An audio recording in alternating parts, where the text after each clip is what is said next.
and officially welcome Amanda Quick to our book club tonight with Fresh Fiction. Amanda Quick, also known as Jayne Ann Krentz, Jane Castle. And so when I slip for most of the interview and call you Jane, that is why. Yeah, if I will just start by saying right off the bat, if there are any aspiring authors out there, do not make the mistake of having too many pen names, and don't make the mistake of trying to make a lot of pen names. It's that way lies madness. Well, I mean, and I still remember it just blew my mind when I found out that you were all of these authors that I had read for so long. And I know I tell you this each time we talk, right? But because I fell in love with your stories as Amanda Quick. That's how I was first introduced. And then, of course, the paranormal with Jane Castle, and was at a Fresh Fiction event. And I remember Sarah saying, "Oh, don't you know that she's the same person?" I'm like, no way. That still happens. If I do a signing, an in-person signing anymore, I can guarantee you that half the crowd coming through, it's not necessarily that they don't know now that I write under those other names, but they don't read in that particular end of the genre. So they forget because it's not they don't read futuristics perhaps, or they don't read contemporaries perhaps. So, you put that aside and you forget that there's another name. The problem I think with having too many names is, aside from mass confusion, really is that in this day and age, you can't promote three names on social media. I mean, you can, but it's a nightmare because that area is just so crowded, with activity and stuff. So trying to get people to realize it's you under those other names is not a smart business move. I'll just say that. Well, I also think it's unusual in your case because you've had story arcs that have gone between your three main names, right? Where it's contemporary with Jayne Ann Krentz, and it goes into the Jane Castle paranormal, and then you've got the Amanda Quick, and it's like, well, wait, they're all interconnected. So I know. You don't usually see that, right? I didn't do it for a long time. It sort of just happened a few years back when I realized that it would be fun to see what the descendants of so-and-so were doing in the contemporary world. Or it came about when after inventing the Arcane Society, because that gave me a generational thing that could go from the past to the present to the future in terms of story arcs. Because the anchoring fact was the fact that this society had existed for a few hundred years. And so its members were always going to be there in the future. And it just became kind of fun, to start a problem in the early days and then have the problem reappear in the future or some other point. So now, with that, were there additional challenges? Because not only were you needing to keep track of the details of that particular story arc between each of the series, but incorporating all the other elements of each series inherently that you already had created. Yeah, it was around that time that I realized that I really should have kept track of all the names,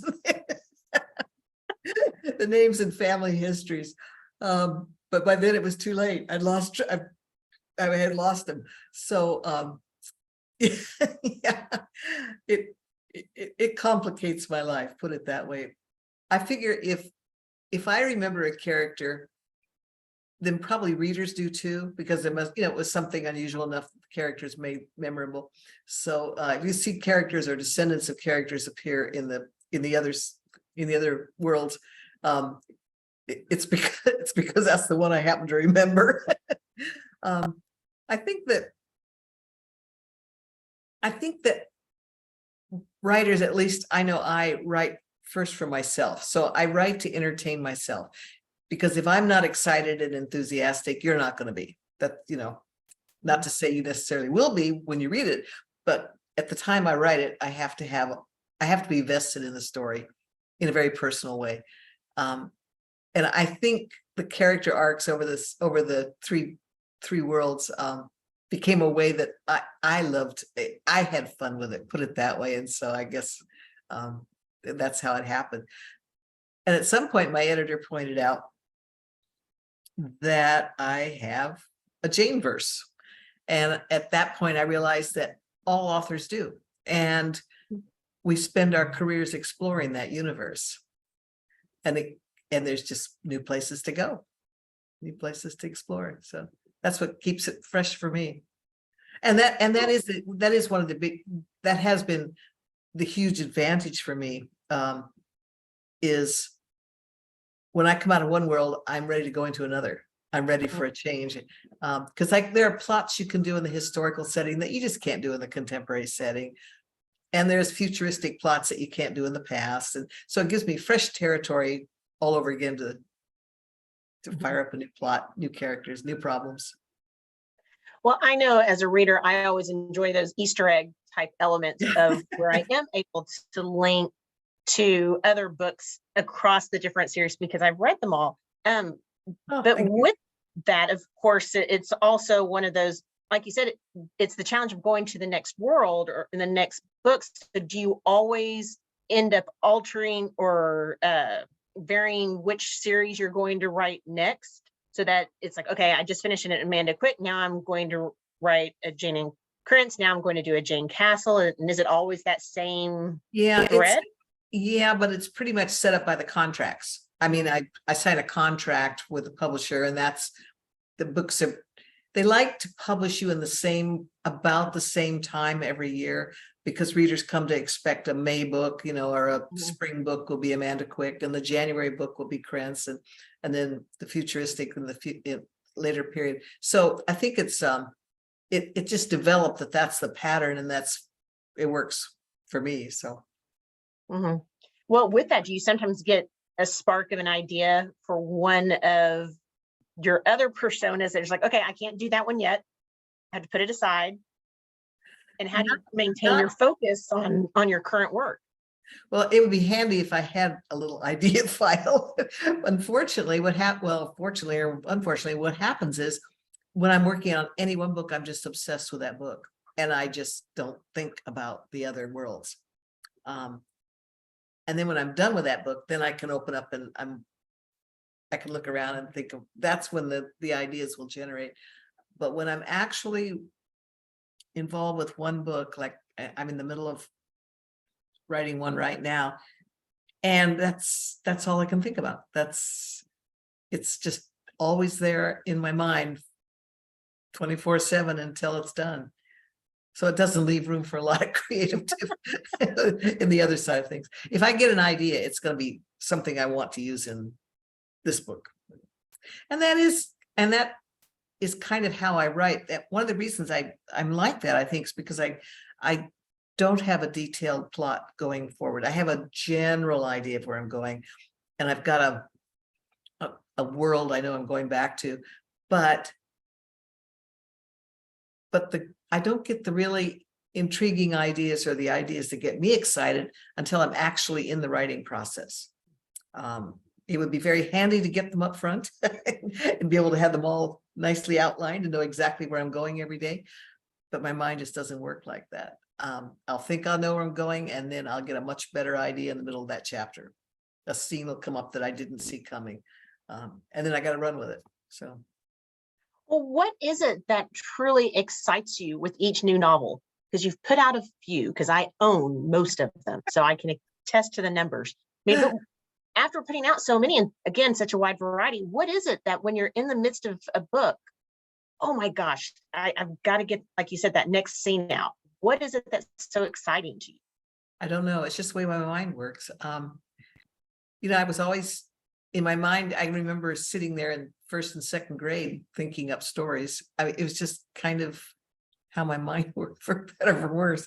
And it's more a question of how do you shut it off? But everybody has a passion, and I guess this is mine. And I didn't see it coming for a long time. I didn't start writing seriously until I was in my 20s. And I didn't get published until I was in my 30s. So it wasn't like I was one of those kids that was writing from the age of 5, but I was spinning stories in my head. The age of 5. Yeah, I remember doing that.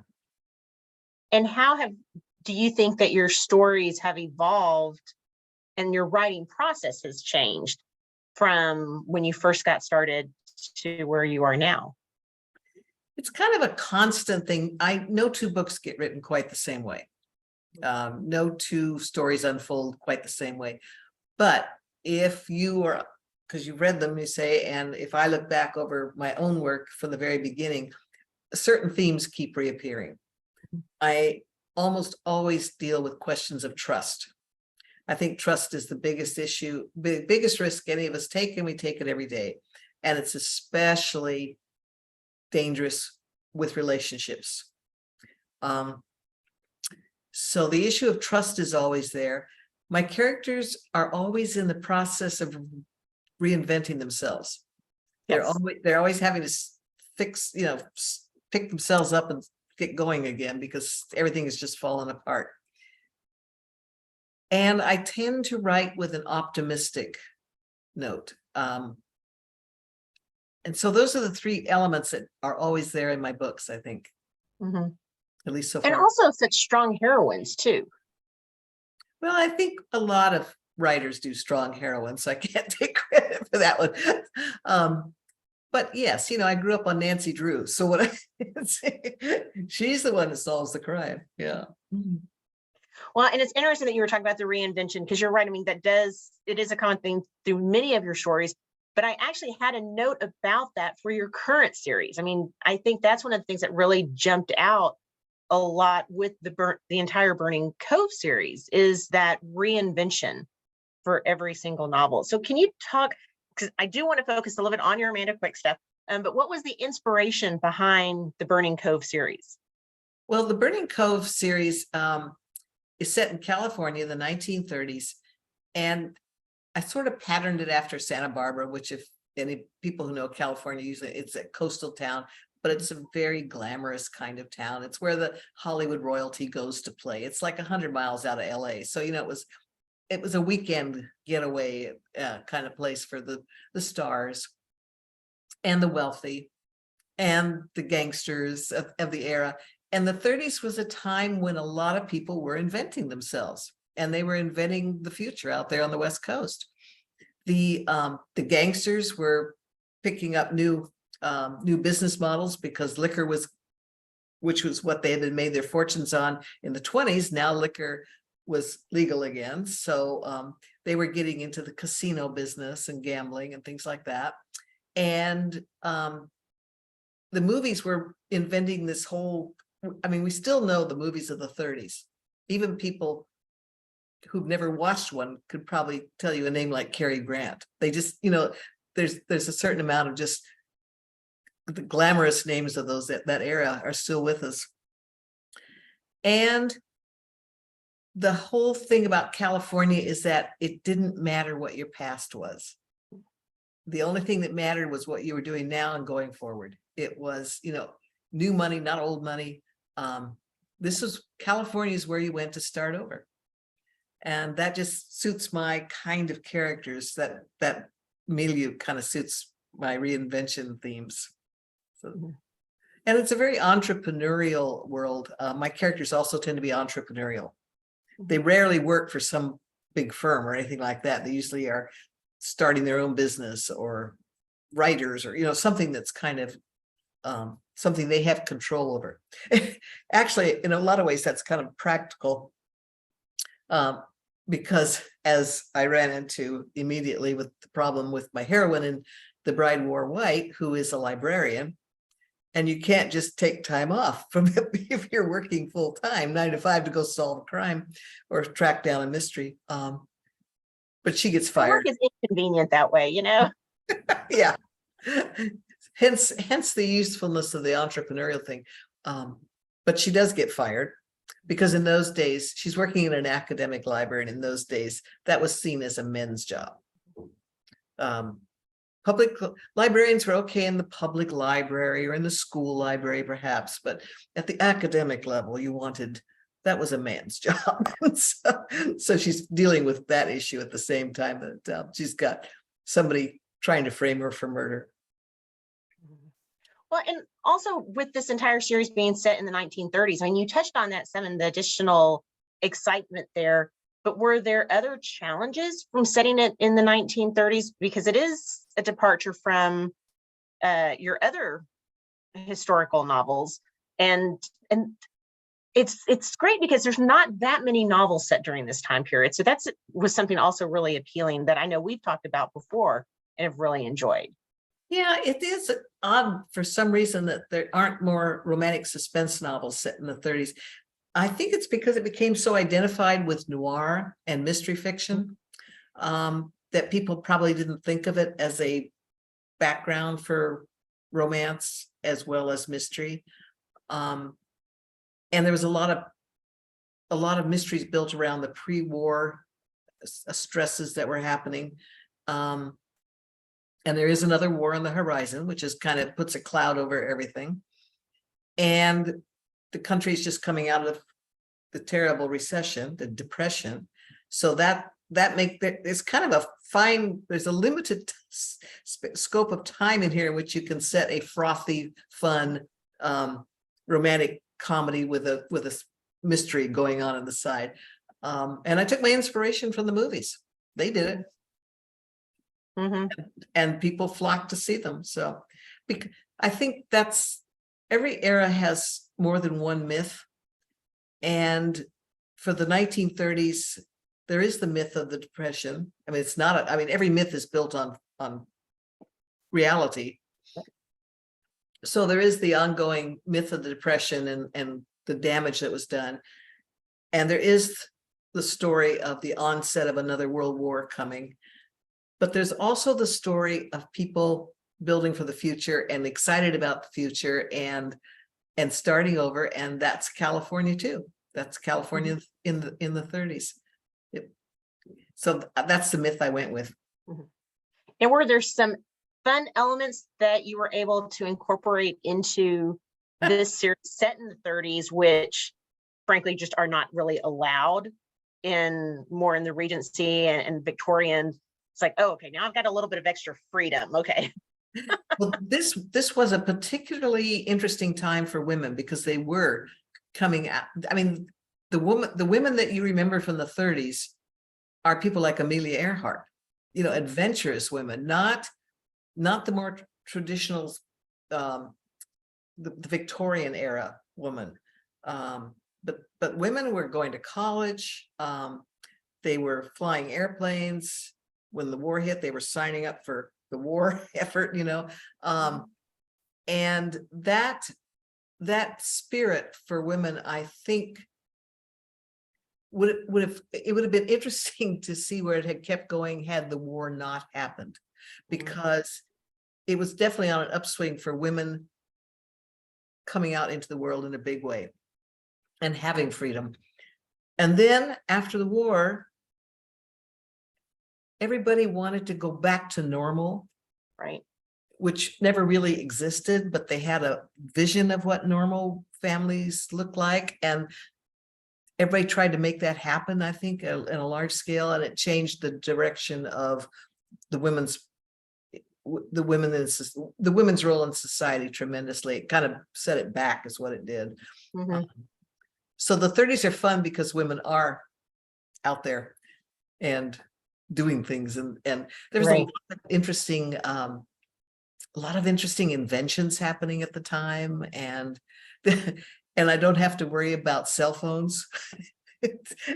When it comes to plotting, it's really hard to do a mystery plot where you have to explain why you can't use a cell phone, or why you can't use forensics, why you can't use DNA. So I don't have to fuss with any of that, and it allows me to use my amateur sleuth kind of element, which I always like using. That's a great time for. And that's one of the things now I just laugh at, right? Because those are the stories growing up also too, right? It was always like, well, you didn't have the cell phone at hand. And now there's so many things that you watch and it's like, yeah, this entire plot point either would never be possible now because of the cell phone and other recent inventions, or you could flip it and say, well, here's a whole storyline that you could never have because the cell phone's not readily available. So those are the things that I'm always kind of in different stories. I'm like, okay, yeah, this would be a little bit different.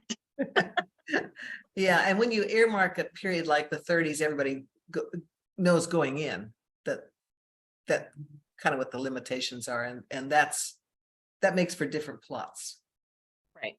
than what I can do. Well, this book is listed as book 7 of 7 of Burning Cove. So is this truly the last one of the series, or are you planning I to? think they just picked the number. I mean, they're just Okay. yeah. No, it's not it's not meant to be a 7 series or they just kept I think Amazon starts counting them is what happens, and so they just put book 1, book 2, book 3, book 4. That's Amazon counting, not me. Well, that's good news to me. And I see some others in the chat already saying, okay, that's good. All right. Glad to hear it's not ending there. So, but is that the continued plan, is that you want to stay in the 1930s and Burning Cove, or do you think you're going to go back into some of your other time periods? I'm taking a year to figure out where I want to go. Mhm. Because I'm writing another book now for another name, the Krentz name. So I don't have to think about it for a while. And I'm going to speculate to see what I want to do. It's been fun in the 30s. I enjoyed doing it in the Regencies. I enjoyed doing the Victorian. Maybe there's another era. I don't know yet. But Amanda Quick is the name I can move around with, I guess, at least in the historical sense. The futuristics are kind of set in that world, and the contemporaries I'm confined by what I can do in this world. But the historicals give me some freedom, so we'll see. Is there another time period that you might have an interest in visiting that you've not yet visited? I don't know. What time periods appeal to you? Oh, well, I mean, that's what always sparked my reading. I mean, I had a whole bout where I was really into medieval romances for a long time. And I have a great love of ancient Egypt. So ancient time periods is a whole other one where sometimes if I find something set in there, I'm like, well, this is different, and just scarf all of those up. Yeah. But I love history. And so I'm always fascinated as to, depending on what time period people are looking at. And I always pick out those little nuggets of fact, which is what I also enjoy. Like, okay, I can see where the authors have done research and where it's making that a lot more real, and what I am gathering out of it beyond just even the initial storyline. It's fun. Yeah.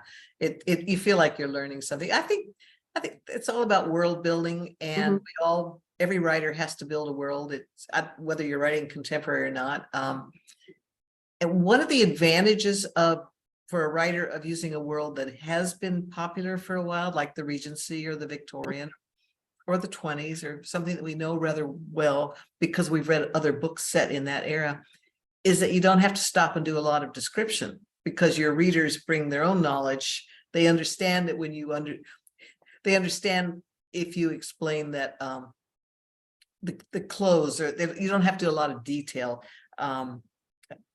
because the readers have a certain knowledge of that era, just because everybody knows what Sherlock Holmes gaslit London streets look like.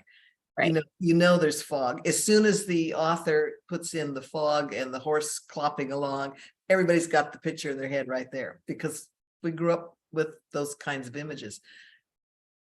One of the problems with picking a truly unique time period is that it may be very interesting, but you are going to have to slow the narrative down with a lot of explanation, because readers will not bring that background to it.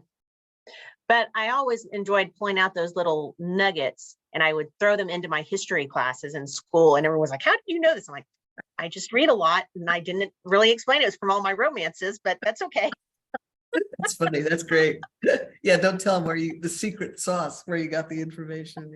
Yeah. That's great. It really helped when I had to list out the monarchy for different things. It was like, okay, I can do this. Yeah.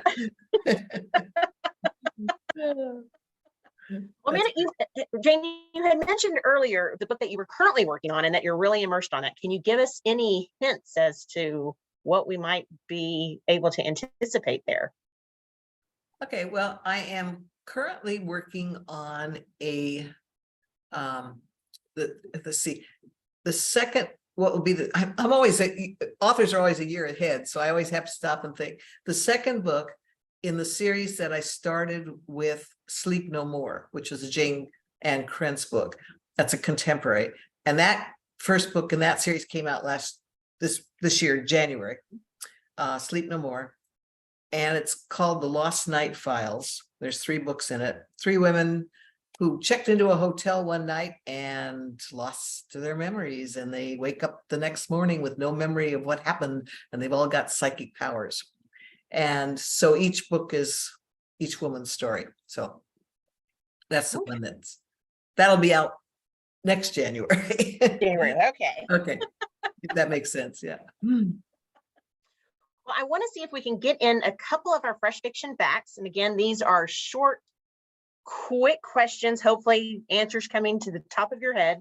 And it's a challenge because we've done this several times. So I'm trying to figure out new questions that maybe you haven't had to answer before yet.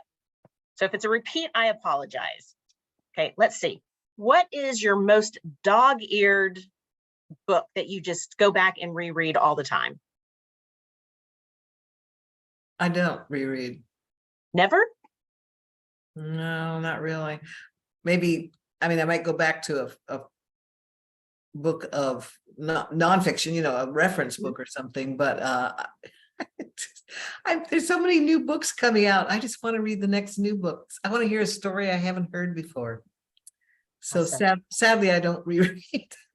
I know that makes me an anomaly in this business. It's everybody I know rereads, but I just no. What about what book did you read that when you watched the movie or TV adaptation actually enjoyed? Oh, the only one I really bothered to watch and really enjoyed was The Martian. Oh, yeah. And I thought the movie did a good job with the book on that one. Mm-hmm. Yeah, that was good. Yeah. I really want to see if they end up doing an adaptation of one of his follow-up books, Project Hail Mary. That would be complicated because yes. you've got that little monster character going on. But yeah, the Martian just worked, and it was just that whole gung-ho, just keep putting one foot in front of the other attitude that just appeals to Americans. I think that's just an American thing. Oh yeah, and I can talk about that one too, but because it was like, as an engineer, I'm like, well, of course that's what he would do. That makes total sense. Yes, that's totally believable. And that's an example of interesting world building that was not at all boring, and yet it's a setting none of us really knew well. Right. And it's a tribute to the author that they made it so fascinating. Mm-hmm. Who would be your dream author collaboration? And have you ever really thought about doing a? No, I couldn't do it. My stories are my own. I just couldn't. I couldn't share them. I love to bat around ideas with other authors. I like to bounce ideas, and I like to help them get plot ideas, and I like to have them give me plot ideas, back and forth, that kind of thing. But I couldn't write a book that way. Mm-hmm. It's just too personal. Okay, well, that makes sense. No worries there. How about what luxury item can you not live without? I really love a good shower, the kind with the overhead rain shower part, and the handheld faucet on the wall, and the side sprays, which is totally in the modern era, and on the West Coast where we're supposed to be saving water is out of don't tell anybody. Right there with you. I understand that one. The spa effect, yeah. Of course, right? Yes. And of course, much longer also than the recommended, 3 minutes. You couldn't just enjoy that just like 5 minutes or so. No, with that many different jets and everything, it's got to be worthwhile. It's a water feature, yeah. Who has been your most interesting house guest?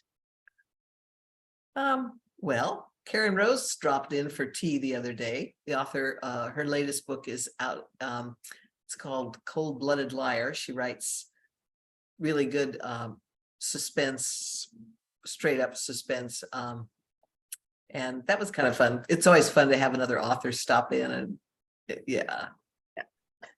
She and I write so differently. She writes very long. I tend to write very short. I'm more dialogue driven, and she does the more straight up, police procedural and suspense kind of stuff. So we write very differently, and maybe that's part of the fun, Have you ever sent a text message that went sideways? Maybe to a wrong recipient or was misinterpreted or I live in fear of that, don't we all? I've never had it happen, but mostly because I don't text very much, because I am afraid of it. And especially if it's like a text with 2 or 3 people on it, then I freeze up. what crazy habit has followed you since college? Say again. What crazy habit has followed you since college? Oh, I don't know. That's a good question. Reading, storytelling. What is your favorite one-hit wonder? In terms of a book? Book, music, either way. Well, this is a hard one. I don't have a list. I need to send me these questions ahead of time. I could come up with a good list. Yeah. I think looking back, that Pretty Woman was a really interesting film that the people who produced it did not know why it worked. And so they were never able to repeat it. Any romance reader who saw the film understood it, but they never delivered on it. They tried a few efforts after that, and it always hit wrong. Yeah, and all the more interesting to hear how that story, what the original story was, and then how they adapted it. They kind of just didn't learn from it. I thought that was an interesting example of Hollywood with a tone deaf, not figuring out. I also think it's a great example because it's a movie that appeals to so many different groups of people. And because it's one of my dad's favorite movies, and I always go back and forth with him. I'm like, but it's a romance, and he's like, no. I'm like, it's a romance, and this is what this is the stuff I read. This is why it's so good. He's gradually getting into some other books. He's like, oh no, this is a really good book. I'm like, yeah. That's funny. Yeah. No, the men liked it. Women liked it. It was just it worked. And like I said, romance readers got it, figured it out right away. But I don't think Hollywood ever figured it out. Yep. And it wasn't a bad cast either. No. No. That helps. Well, Jayne, where can our readers best keep in touch with you, follow you, and find out what's coming out next? Good question. My home on the web, as we say, is my website. And that's where you're going to find my books by series, news about upcoming books, a total list, list of all my other books I have written. And as I said, sorted by series, which a lot of people really are craving. And that's just JayneAnnKrentz.com. And remember, it's Jayne with a Y and Ann with no E, just to complicate things. And that's where everything comes together. I'm also on Facebook and Instagram, but I kind of suck at Instagram because I don't have a lot of interesting pictures and reels to post. So I'm still kind of looking for an angle on Instagram to use it. I don't know quite what to put up there, but the Facebook page is quite active. So. Well, Jayne, thank you again for joining us this evening. It's always a joy to spend time with you and hear what all's going on. Oh, my pleasure. Thank you for inviting me. Okay, so stick around for our happy hour after hours Q&A with our other readers, and they are sure to be asking you some other follow-up questions. Okay.